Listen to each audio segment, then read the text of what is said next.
Good afternoon again. My name is Santos Nunez Galicia. I'm the Director of Multicultural Student Affairs at Iowa State.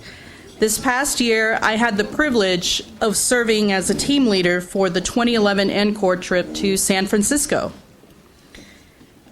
And I'd like to say, as an educator, that this program is an excellent example of the fusion of a student's in-class and out-of-class experiences.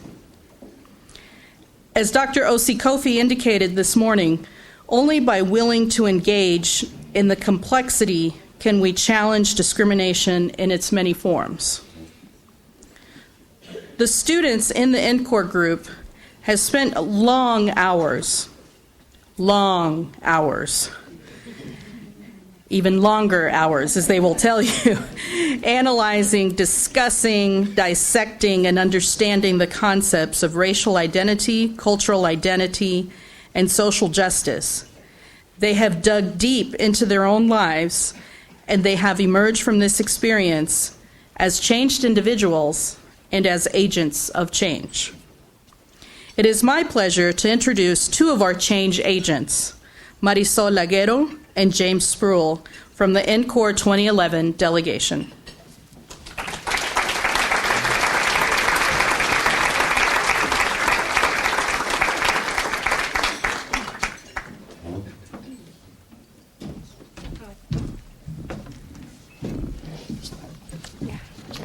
You want me to start? Okay. So I was told to talk a little bit about my own experience at NCORE. And I know that I can speak for my cohort when I say this, but this was a life-changing experience. Many of us hold similar interests and principles, so we advocate for diversity and cultural awareness, and that's brought us together to make a special bond that not a lot of people can get on campus, I feel like. I know that one of the important things about NCORE is that what we learned at NCORE, we actually brought it back to the Iowa State community.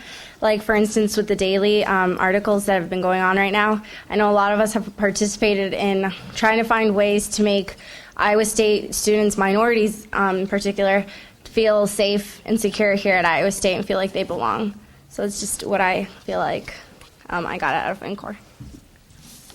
Hi, everyone. My experiences in NCORE taught me the value of awareness. I learned some tidbits, some meaningful things, and what I took from it was, as people, we tend to invest in ourselves fully, and we don't worry about the people around us, but it's not true. We need to worry about the people around us. We need to care about each other, and that is what's causing a lot of the troubles in the world today. We have no apathy for each other. All I would like to say is, let's take time out for ourselves to learn about different cultures. Now I would like to introduce our keynote speaker. Grace Aiko Obata Amamiya was born in 1920 in Vacaville, California. The youngest of 6 children, and her parents came from Japan in the early 1900s. Her father was educated as a lawyer. Her mother was a middle school home economics teacher. Miss Amamiya attended the University of California at Berkeley and the University of California Medical Center School, nursing in San Francisco. Following the bombing of Pearl Harbor on December 7th, 1941, her education was shortly interrupted when the United States government sent her to an internment camp along with 100,000 American citizens of Japanese ancestry and Japanese residents in 1942. Grace Amamiya finished her nurse's training degree after leaving the internment camp under the U.S. Cadet Nurses CROPS program at St. Mary's Nursing School in Rochester, Minnesota. She trained the last 6 months as a senior cadet nurse at Schick General Army Hospital in Clinton, Iowa. In 1947, she married Min Amamiya, whom she had met while attending UC Berkeley in 1938, after his return from serving in the U.S. Army Military Intelligence Service in Japan. His education pursuits took him to Ohio State University in 1950.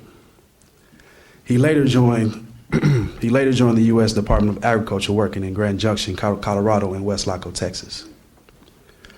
The Amamias moved to Ames in 1960 when Min Amamiya became a professor and extension agronomist at Iowa State.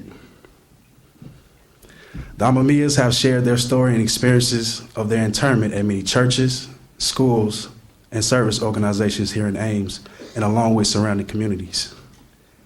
Grace Amamiya today, at age 91, continues this journey.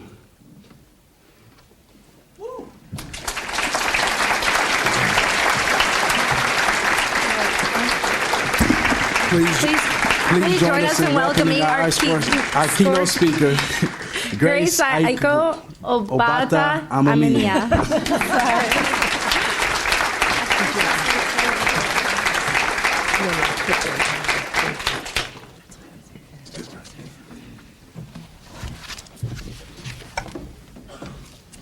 Thank you so very much for your introduction. And I thank you all for having me here today and asking me to share a few of my personal experiences regarding internment. It may sound like ancient history to many of you, because after all, this did happen 70 years ago when... Hello, Tom. Pearl Harbor was bombed 70 years ago.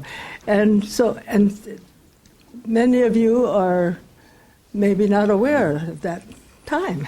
Anyway, we felt, Min and I, when we came to the Midwest, we felt that deeply that it was part of our history that every person should hear about and be aware that did this happen to you fellow American citizens.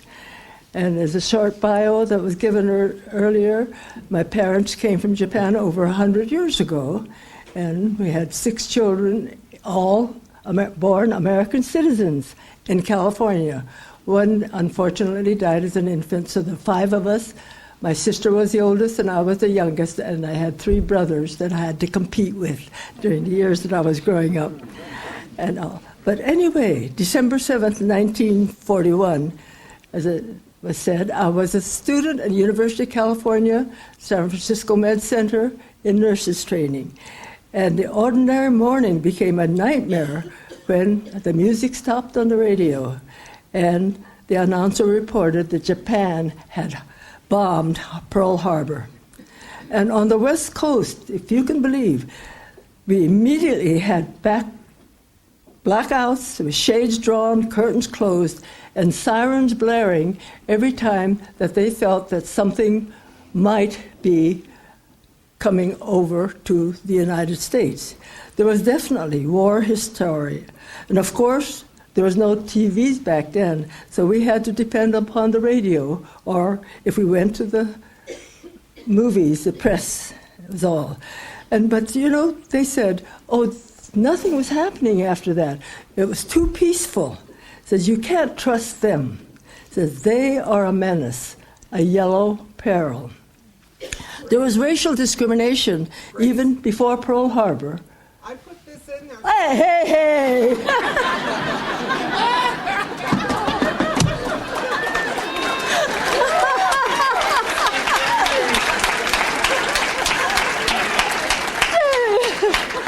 This is a 21-year-old college student in 1941.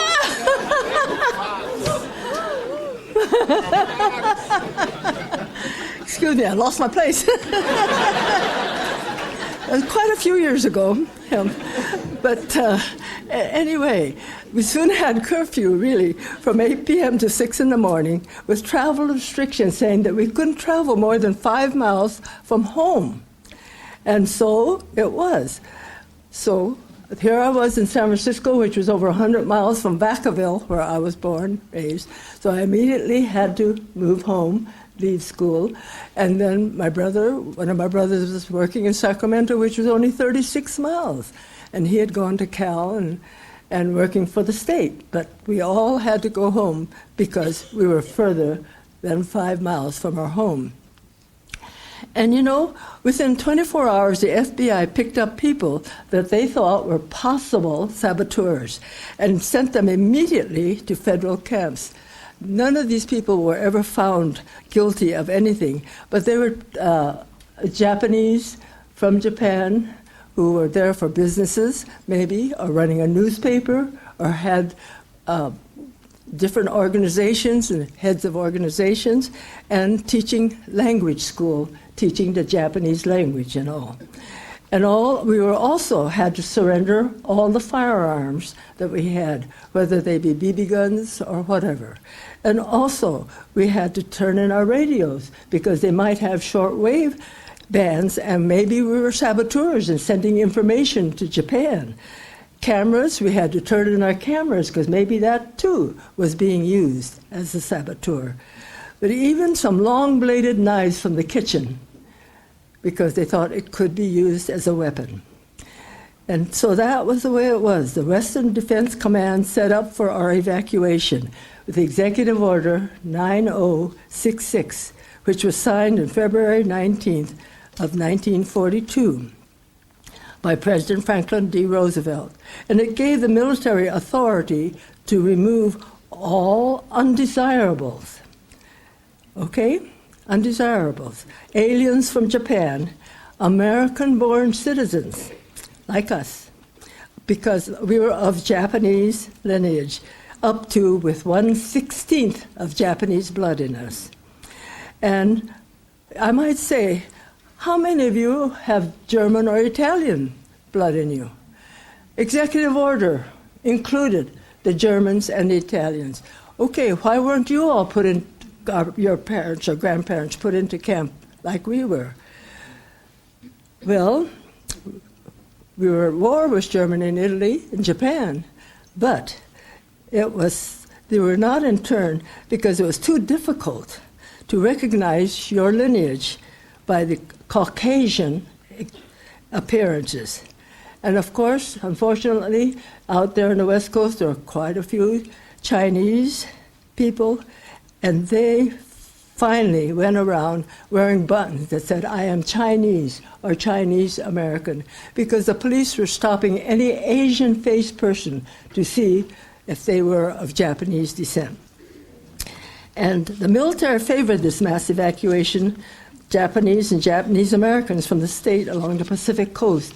And I might say that the areas were the state of California, parts of Oregon, Washington, and Arizona. Voluntary evacuation was encouraged by the government, but that was ineffective because many of us, California was as far west as we had, far east as we had gone, and that was home to us.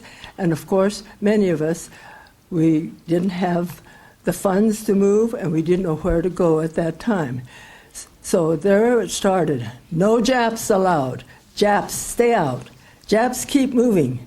Go home to Japan, were some of the hateful, hurtful, and derogatory signs posted on windows, homes, and on businesses, and often shouted at us personally. And the question was asked why we, as American citizens born in the United States, did not protest and refuse to go to camp. Well, the dear government told us that it was the only way to prove our loyalty to the United States. Therefore, most of us went peacefully. There was a group of citizens who defiantly disobeyed the order, and they were sent to federal jails also. Students like us had to quit school. Some employees were fired because they could not go beyond the 5 miles from their work, and it was really, really an awesome experience. We had to leave our homes, yes, but we had to dispose of everything we had, whether we had cars, things in the homes, furniture, and everything. And then some of the friends, we had to leave them. The government said you couldn't take pets, and any business ventures had to be discontinued and all.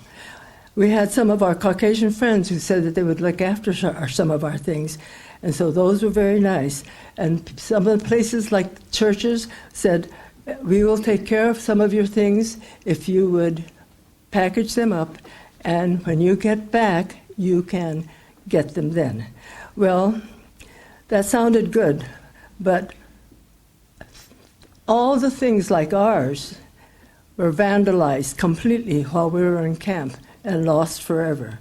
And for many of us, really, the monetary value of our losses wasn't much, but memorabilia and parts of our life's history were gone forever. We were of very modest means. As I said, there were 5 of us kids, and my father died when I was 10 years old, and he was 50 years old. And my sister, who was the oldest, came back from University of California after 2 years to help my mom to see that we got through school also. They were very strong on saying that education was very important, and that was something that we really strived for and worked every summer in the crop fields and all, and worked our way through colleges because, as we were told, education was very important. But where were we going? What was going to happen to us? Would we be allowed to return? Would our families be separated, adults and children, husbands and wives? For how long of a time? Who were our friends? No one of authority had any answer, as this was the first time that it ever happened in the United States of America. Then a few months later, on April 1942, the Civilian Exclusion Order number 5 was declared, and I do have copies of both those orders on the table there. We immediately had to register of a family unit, and we were given a number. Our family number was 6251. I have here, with our number on it, and we were given these baggage tags bearing this number, and we had to wear it on our outer garments and put on everything that we carried. In other words, we weren't a family name anymore. We were family 6251. And you know, we only were able to carry what we could carry, which meant that they said we could carry 2 suitcases. But you know, when you think about it, we didn't have wheels on suitcases in those days. They didn't have straps. And a lot of the suitcases were leather and not calf fabric and light in weight and all. But anyway, we were to be notified 5 or 7 days before the departure date. And we could take with us a duffel bag of beddings and linens for each member of the family. And the government said, well, we'll take those to the camps for you. Plus, though, we had to carry our 2 suitcases. And I might say, clothing, personal possessions, what do you take? And then they said, you have to take your dishes too, because they said silverware and toilet articles and all, they weren't supplying us with those, you know. And so all packaged, tied, and tagged with our family number, 6251. And you say, what does one take on a journey when you don't know where you're going? It's really something. So just think about that. The assembly centers opened in May of 1942. And the permanent camps were being built for us were not ready, so we were sent to temporary centers. Our group was sent to Turlock Assembly Center, which was located at the county fairgrounds. Other centers were established as state fairgrounds, other existing building, hastily constructed paper barracks, and even racetracks, housing families in whitewashed horse stalls. As my husband-to-be men from San Francisco Tanforan racetrack, they took the horses out of the racetrack stalls, whitewashed the walls, and put a family in each one of the horse stalls.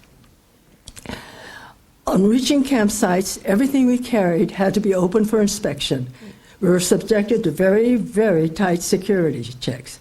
Our barracks, of course, were like 20 by 120 feet. But, of course, these were divided into 6 units. In other words, 20 by 20 feet rooms for each family, each holding only cot beds and Some of them had mattresses.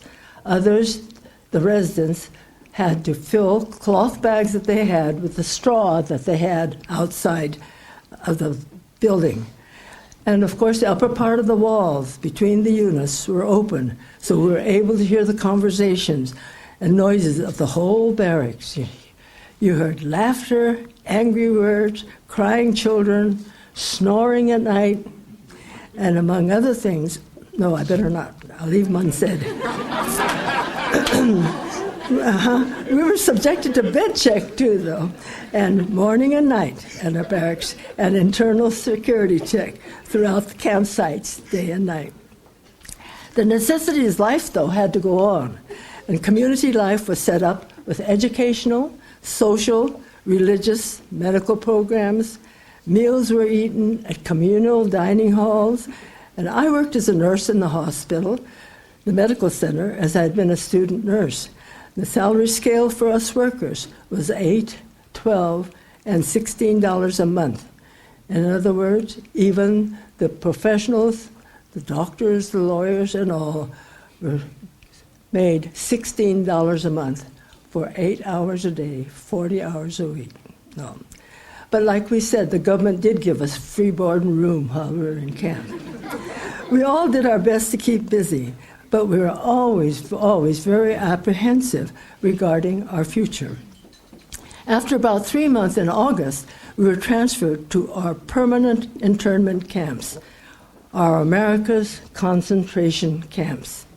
10 camps were established, 2 each in Arizona, Arkansas, and California, and 1 each in Colorado, Idaho, Utah, and Wyoming. And these were the tar-papered villages of hurriedly built barracks designed for troops rather than for family living. The 1940 census showed 126,000 Japanese and Japanese Americans living in the United States, and 70% of us, though, were native-born American citizens. And 9 out of 10 of us lived in the 3 western states. The immigrants of Japan, there were nearly 50,000 of them, were considered aliens, yes, but ineligible for citizenship. And I might add at this time that the evacuation involved, yes, about 120,000 people, and the estimated cost of our mass evacuation was over $88 million of taxpayers' money. That is in 1940 currency. So here we were. August 14th, we were sent to our permanent camps. Our families were sent to the camp in Gila, Arizona, near Phoenix, on Indian reservation land. We were transported by antiquated trains, as the military was using the good ones as transport trains for our troops. MPs guarded us with loaded rifles, bayonets mounted, and wearing sidearms. The shades were drawn on these trains for us not to see out, or because the government did not want you all to see us. Anyway, the government could never give us an answer on the question. Gila, Arizona is often listed as the hottest spot in the United States during the summer. Yes, it was hot, dry, windy, dusty, but I must admit the sunsets were beautiful. The camp was not completed, though, when we arrived there in August. Water and sanitation facilities were still under construction. So it was a very dismal picture. So picture this, if you can, over 10,000 men, women, children, and babies surrounded by barbed wire fence, locked gates, number of sentry towers manned by machine gunners with their guns pointed inward at us in the camp 24 hours a day, and spotlights shining all night. And it was said by some, they said, that internment was for our protection. And our question was, we'd say, if so, why were the guns pointed at us instead of outwardly? Unfortunately, there were some accidental deaths due to the misunderstanding between the MPs and some of the older folks who may not have understood the English language or were hard of hearing and were confused with the commands and all. And Soldiers were told, though, if any of us got closer than 5 feet from the fence line, shoot to kill, because they felt that we were trying to escape from the campsites. That was truly, truly sad. Once again, we settled into community living there. There were about 250 barracks and all, and community bathhouses. And I might say, all you had in your barracks were your barrack, nothing to sit on or anything like that. No water, no bathroom, and all. So there you were, with a community bathhouse and all. If you wanted to take a shower, they had men and women bathhouses with just shower heads. No curtains, no compartments or anything like that. So if you wanted to take a shower, you went into the building and there were 6 people taking a shower. You said hi, took your shower, and went along. And I might also say that toilet seats were back to back with no curtains or anything. And so that was another thing that you have to do. Why, you went in and said hi, maybe met some old friends or made new friends. And went away. And so that was, there was absolutely no privacy, and I mean no privacy. Our dining hall seated about 250 people seatings and all, and they said that it cost about 35 cents a day for us to eat there. We stood in line when the person at the mess halls would come out with a skillet and bang and tell us that the meals were ready. Since all of us could not be seated at one time, it was usually about 3 times and all. And so when you banged it, the ones with the number ones went in, ate. When we were through, the next bang 2 and the next group go. And that was it. But I might say we didn't have any water in our rooms. We had to take our own dishes and our silverware into the dining halls. What does one do with the dirty dishes then? Well, they had soap suds buckets for us to wash our dishes and a clear bucket of water to rinse, and then we'd take our dishes and silverware clean, and wipe them when we got them home so they'd be clean for the next meal. And so that was how we ate. And each camp had about 3,000 school-aged children. That was from kindergarten to high school. And the mess halls were used as classrooms until more permanent buildings were available. And the internees who were teachers or college students or graduate students had to be the teachers. So they took over the teaching responsibilities under the supervision of a few civil service teachers that the government gave us. It was truly amazing that the education program did so well. Some students wrote letters to their former teachers and classmates, and they responded so generously with books and supplies that were not being used, and especially letters of encouragement to the internees. Church services were conducted for the Christian and the Buddhist members. Of course, there were quite a few Buddhist church groups there, and they discouraged it because they were done in Japanese language, and they didn't know whether it was correct or not. But later on, they decided it was safe to have the Buddhist churches also, so it was all right. We had social activities, recreational, sports, art and classes, and many other activities now filled the free time for the young and the old.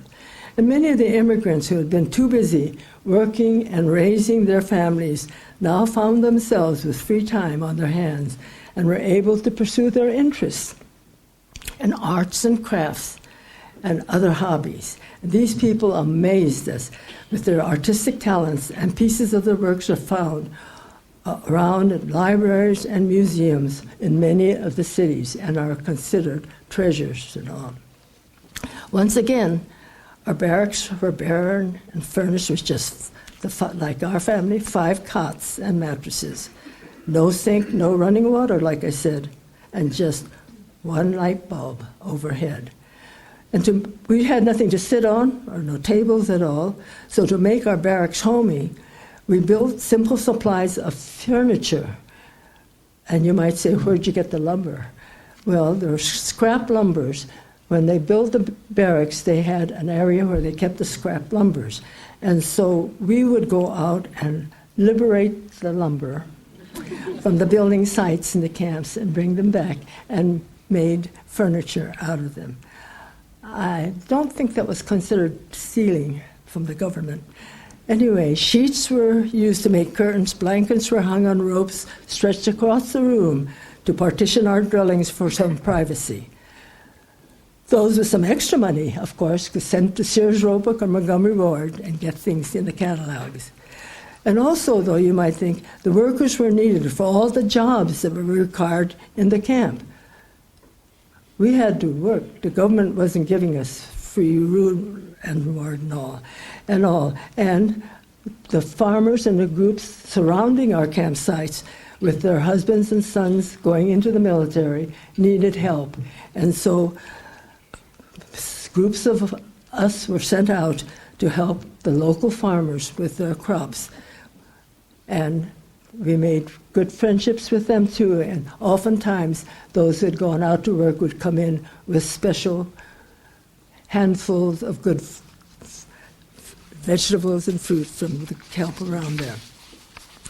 The mental health, though, some of the residents deteriorated and depression overtook them. Others made new friends, some fell in love, some married, had babies. Accidents happened, others died and were buried in the camp cemetery. So life went on in these camps, which was more physically suited for troops, as I said, than for families who were trying to live a normal life as possible.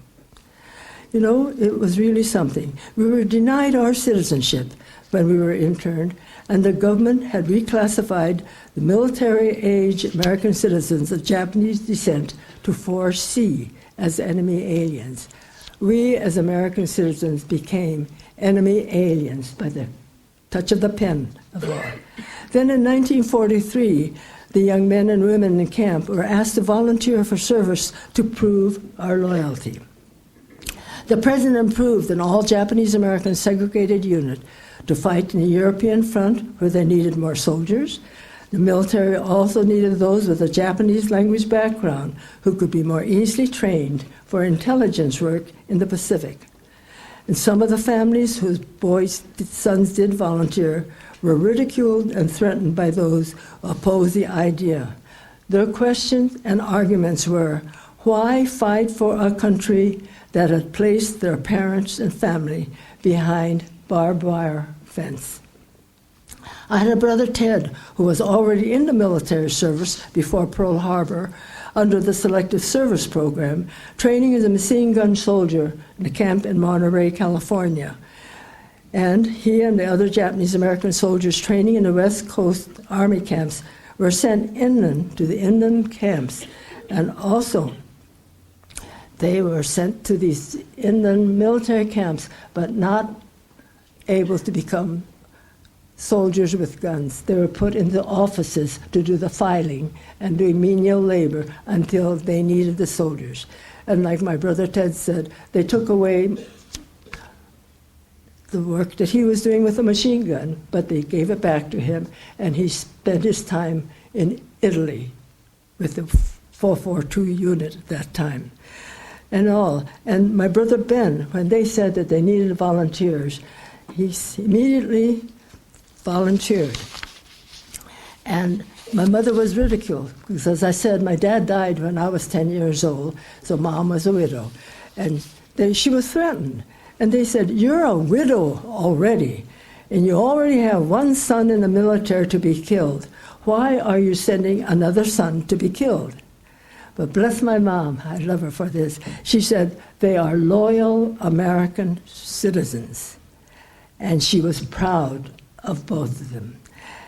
I loved her for that. Anyway, Brother Ben joined the Military Intelligence Service Unit from camp. He served for 25 years, retired as a lieutenant colonel, and is now buried in Arlington Cemetery.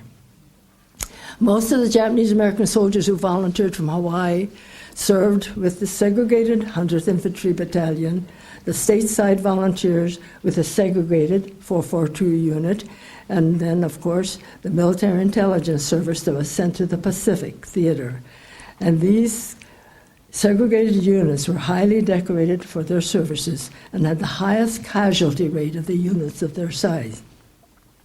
So, as I said, in spite of the prejudices, they served with patriotism and loyalty, as many of your family members and friends who fought in the military in World War II.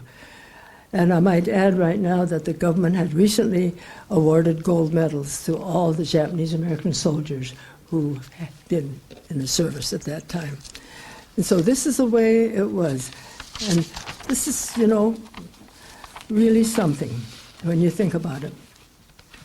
This was the first mass evacuation in the history of the United States.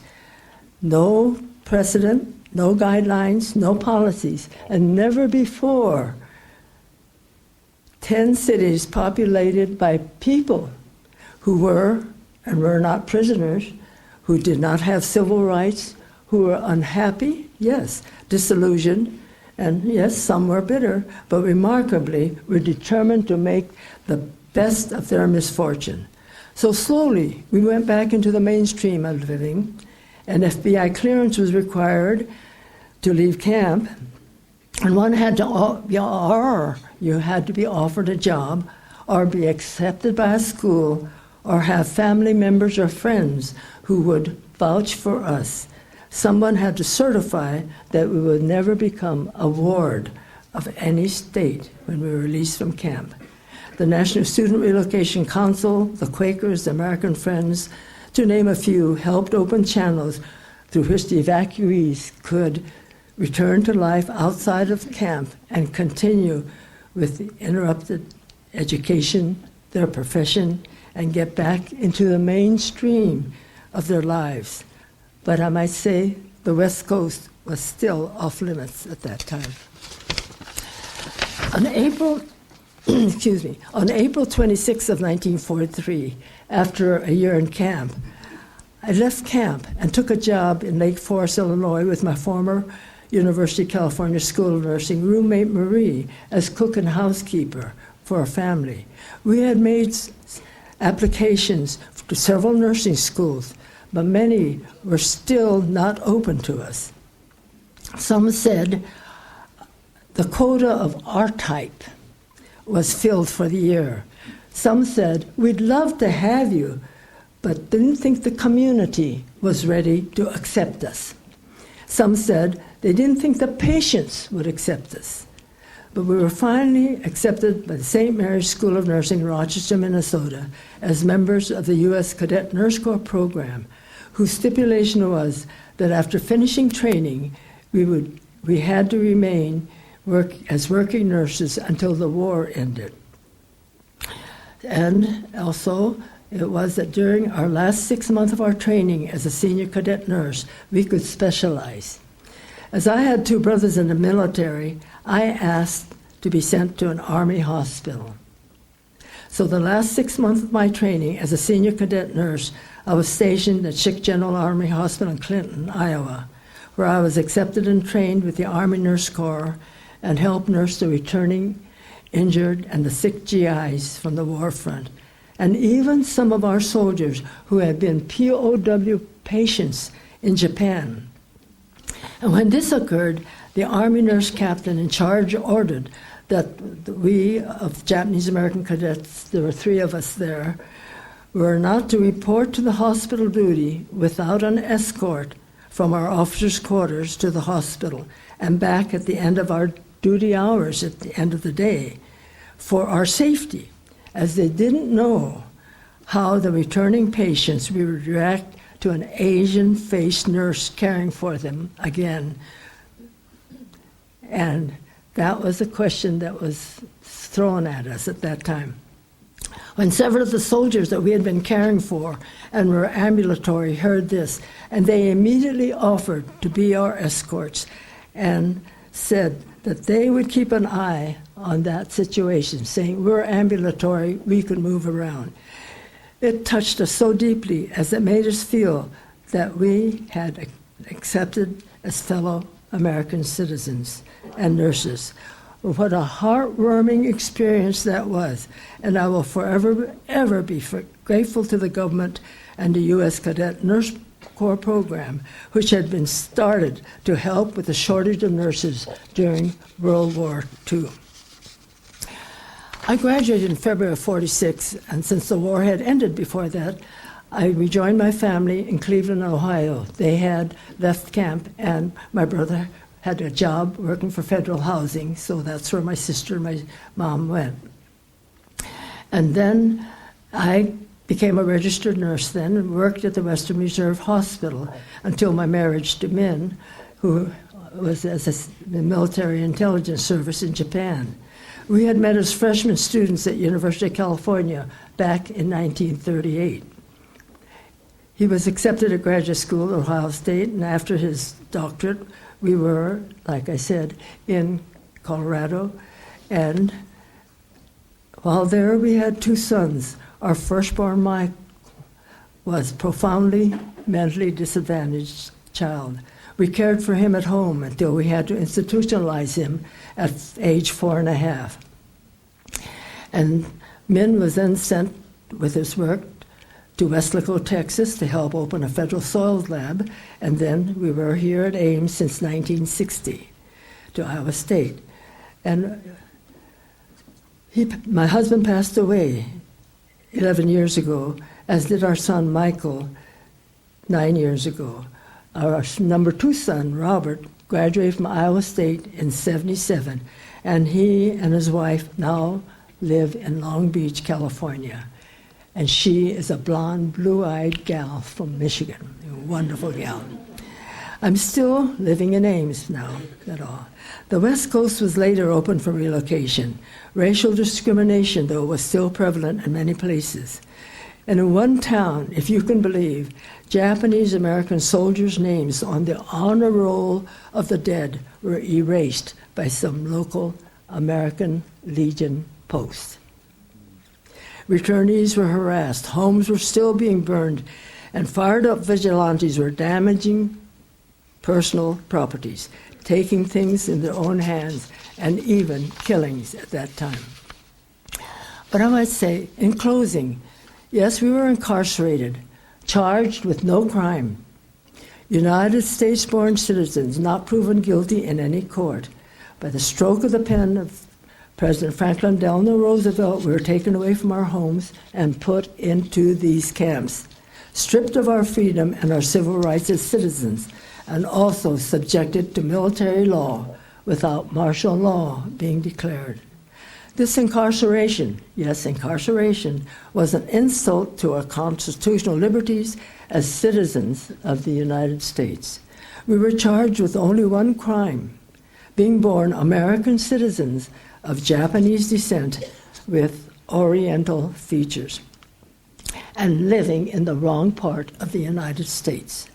America, acknowledged as a world leader of civil and human rights, selectively suspended the Bill of Rights for American citizens of Japanese ancestry. You might say incarceration in concentration camps in America, yes, but may it never, never happen again to any group of loyal American citizens. And may our experience as an example of one of the most disgraceful incidents in the government's history never ever be repeated. But you know, after the 9/11 devastating actions of the terrorists, we were made more aware of the fact that we cannot let ourselves accuse anyone or everybody just because they were Arab Americans or Muslim Americans and are living in the country to be guilty of some of the criminal crimes. So please help us try to understand their sorrow and show our concern and acceptance of those who are loyal citizens.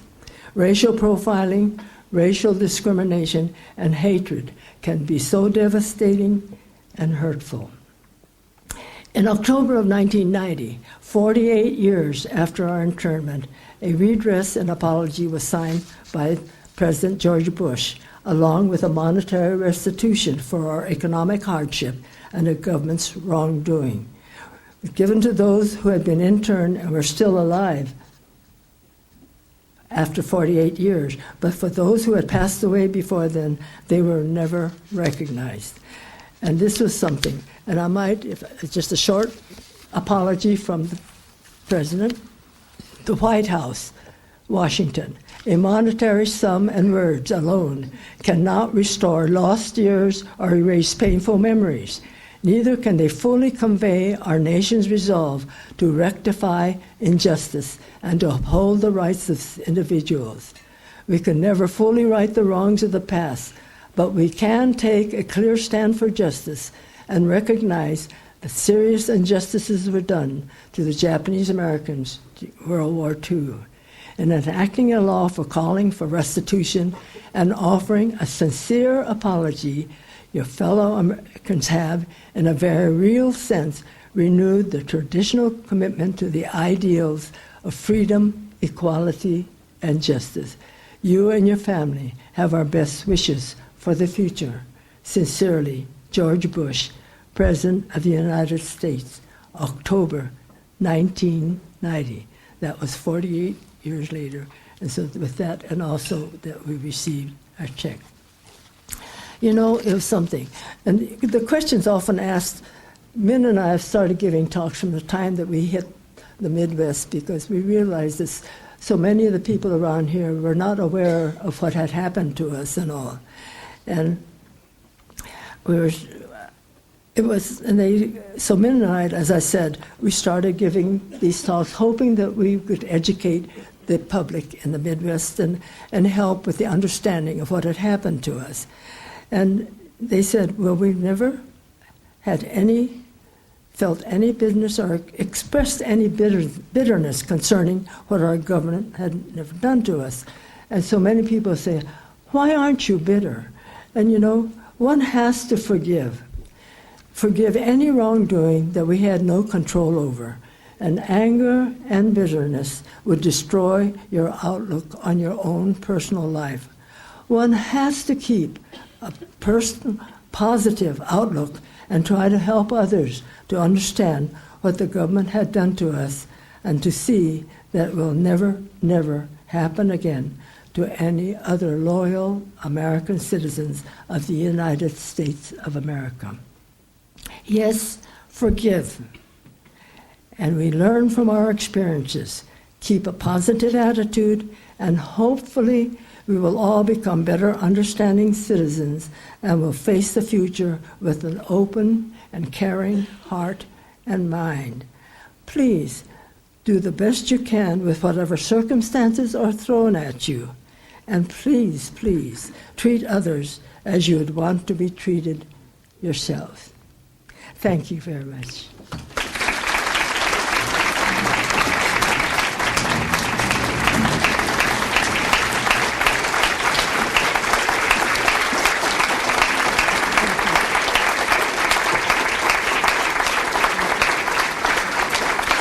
Thank you very much.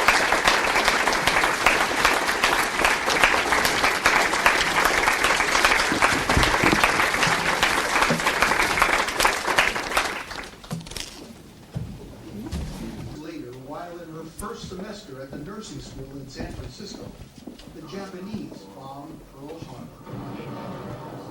700 Japanese American University of California students were ordered by the U.S. government to leave school.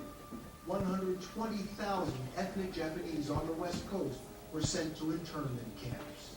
Most are American citizens by birth. There is no proven guilt, not even a proven military need.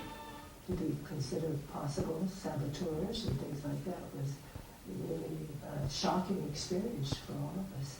Yet, even with the family in prison, her two brothers fought for the U.S. Grace, released to pursue nursing in the Midwest, asked to train at a military hospital. She married an American soldier, also from Cal, and over the years had children and made a home in Iowa. Any bitterness? No, never had any bitterness. But she did have one big regret, that she never got her degree from the University of California. We know right from wrong, and we want to do right.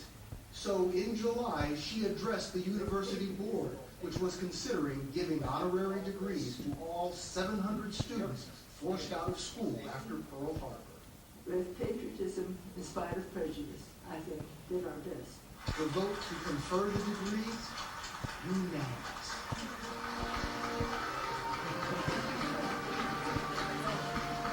So, 71 years after starting college, Grace finally got to hear pomp and circumstance at her alma mater.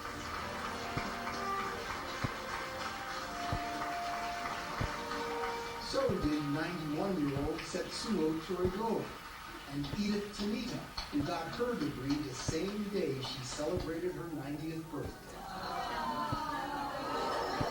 It's been a long time. A long time. Great to see you. Oh my gosh, after all these years. Most of the students at the medical campus in 1941 have passed away. Family members accepted the honorary degrees for them. Later today, hundreds more diplomas will be awarded, closing hundreds more chapters. But no one is happier about getting this diploma than Grace Amamuda. Now I'm really a true alumnus of the University of California.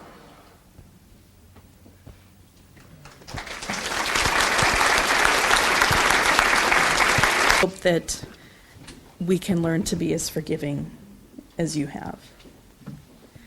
I believe we have time for one or two questions for Grace. So does anyone have a question or a comment? If you could please raise your hand, and then I will call on you and you can speak loudly.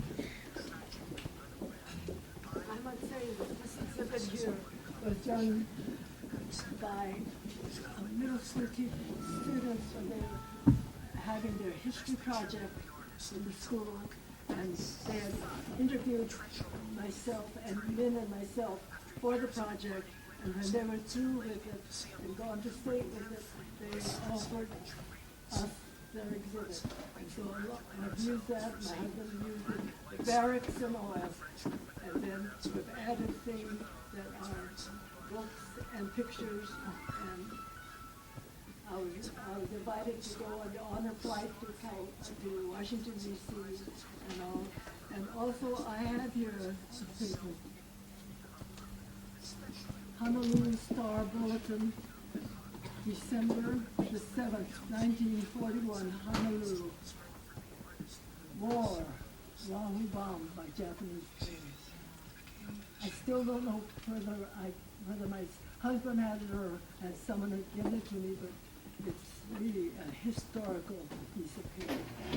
But please feel free to come and look at any of the pictures and all. And is there any questions? Okay. Can you please stand up? Hi, Grace. I'm just wondering how. You can come up. And I'll repeat your question. I was wondering, how did you raise your children, and how did you tell them about your experience? How did it affect them when they were growing up? The question was, how did Grace raise her children, and how did it affect their experience as they were growing up?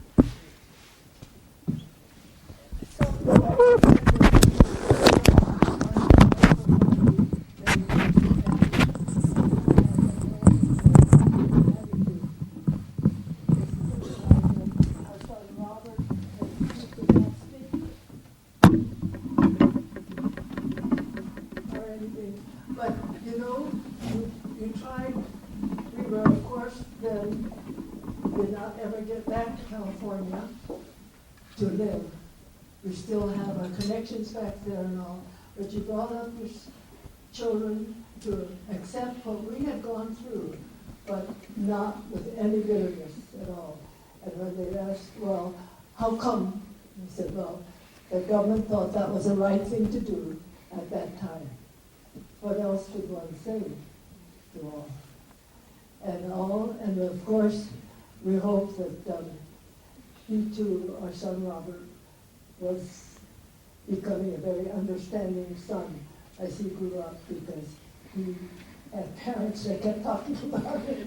But there were some parents who did not feel comfortable talking about what had happened to us. And when I was with some honor students in Phoenix several months ago, this young man came up to me and said, my grandfather had been in camp too, but he never talked about it. And he said to me, "Thank you for telling me what my grandpa had gone through and had never told me about it." And he said, "I wish he had told me so we could talk more about what had happened." But like I say, whatever comes by, you do the best you can and try to put a very positive attitude about things. And hopefully, as you grow older, you'll grow up with that understanding and help others understand what we have gone through also. As you and your late husband traveled educating others about your experiences, do you recall any highlights of that time? What time? When you were educating people in the Midwest about what happened? There have always been people who've been very understanding, and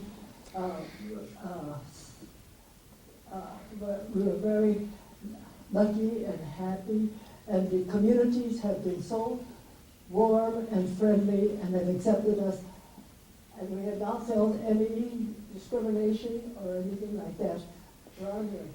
But I might say that one time when I was giving a program, and a gentleman got up and said, "I think you all deserve what you." But no one else spoke up, and I felt that, that was the way he felt. That was his privilege, if that was the way he wanted to feel. Maybe he had lost a member of the family. Maybe he himself had bad experiences in the military. But I hope it never happens again. And you can't hate, guys and gals. You can start life at 21 years of age with only 2 suitcases and $25 in your pocket.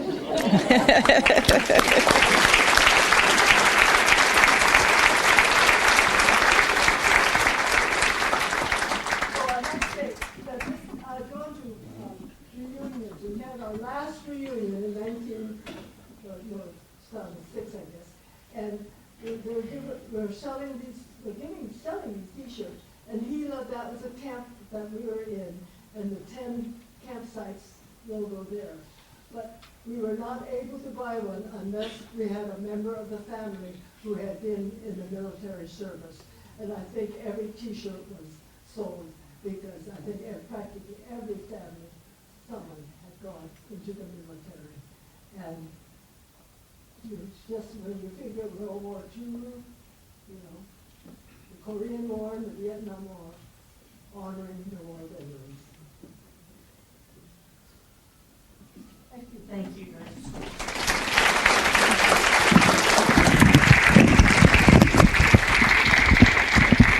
Again, we do want to invite you to come up and view the display, as well as pick up some of the different information that is available.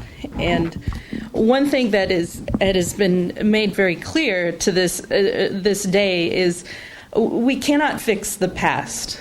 The past is the past, but we can take a stand for justice, and we have to. We have to change our culture. We have to change this culture of violence, this culture of fear, this culture of discrimination. It is within each of us to do that in our own way. And one of the ways that you can do that today, you can take a step today, segue, as it has been discussed earlier today, there is a public forum this afternoon to address some of the racial comments in the ISU Daily. The forum will take place at 4:30 in this room, and this forum will allow students, faculty, and staff to participate in an active discussion regarding the possible outcomes and solutions to this issue. Thank you all again, and take a stand for change.